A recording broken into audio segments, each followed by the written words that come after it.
جوتے کے بارے میں آپ نے کتنی یہاں سختی کی جاتی ہے.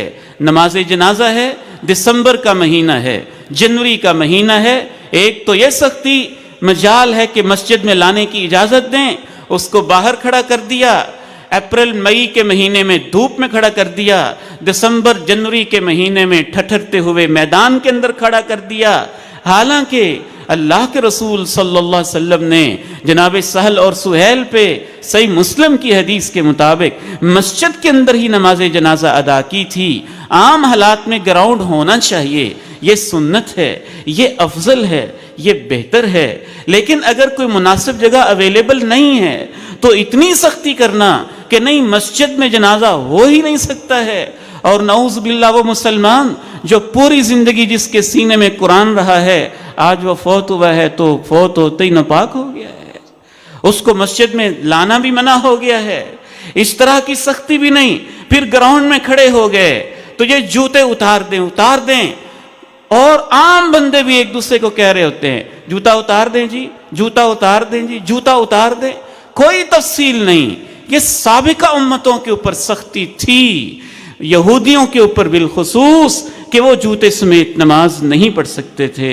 بہت ساری آسانیاں جو اللہ نے اس امت کو دیں، ان آسانیوں میں سے ایک آسانی یہ بھی ہے کہ اللہ کے پیارے نبی علیہ السلام نے صحیح بخاری میں واضح حدیث موجود ہے کہ آپ نے جوتے سمیت نماز پڑھی بھی ہے، پڑھائی بھی ہے.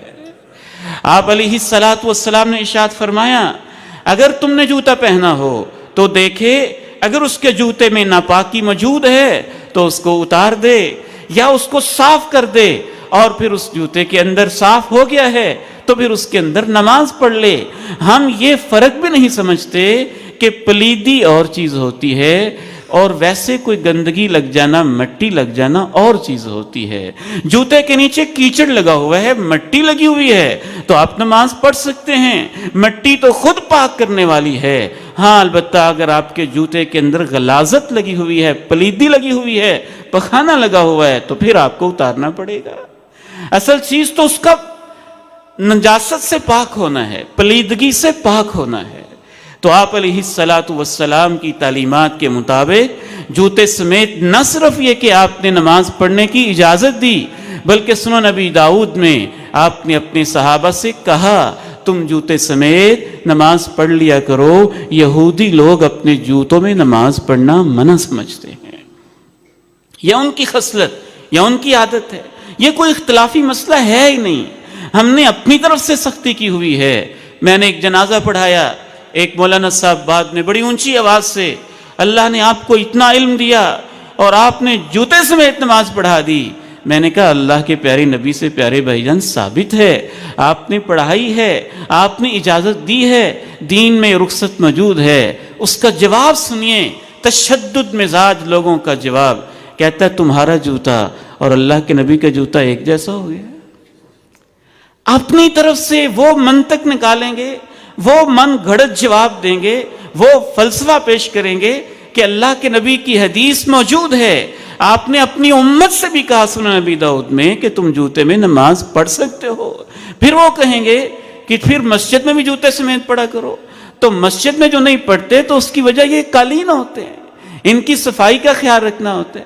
اگر آپ نے ابھی جوتا نیا خریدا ہے تو یہاں آ کے بھی پڑھ لیں، کوئی حرج نہیں. تو یہ تو صفائی کی وجہ سے اس کا اہتمام کیا جاتا ہے. جوتے باہر اتارے جاتے ہیں، گراؤنڈ کا وہ مسئلہ تو نہیں ہوتا. وہ تو آپ پہلے ہی زمین پہ کھڑے ہوئے ہیں اور راستے میں کچی زمین بھی موجود ہے، آپ مٹی کے اوپر اپنا جوتا رگڑیں، رگڑنے سے پاک ہو جائے گا. سابقہ ادوار کے اندر تو مٹی پاک کرنے کا ایسا ذریعہ تھی، پانی میسر ہی نہیں ہوتا تھا. لوگ قضائے حاجت سے فراغت کے بعد بھی مٹی کے ڈھیلوں ہی سے صفائی کرتے تھے. تو ایسے گراؤنڈ پہ کچی جگہ پہ کھڑے ہو کے بھی یہ سختی کرنا اور پھر اتنی بے عقلی کرنا کہ وہ جوتا وہی جوتا جس کے نیچے گندگی لگی ہوئی ہے اس کو پاؤں سے اتار کے نیچے رکھ لیتے ہیں. تو فرق کیا ہوا؟ اگر وہ ناپاک ہے تو پاؤں کے نیچے بھی نہ رکھیں. اس سے فرق کیا پڑتا ہے؟ آپ نے پہنا ہوا ہے یا پاؤں کے نیچے رکھے. اگر وہ پاک ہے تو آپ پہن لیں، پہننے کے باوجود نماز ہو جائے گی، ناپاک ہے تو پھر نیچے بھی نہیں رکھیں گے، آپ اس کو کلوز کر کے اپنے پاؤں کے درمیان میں رکھیں گے اور اس کو اتار دیں گے۔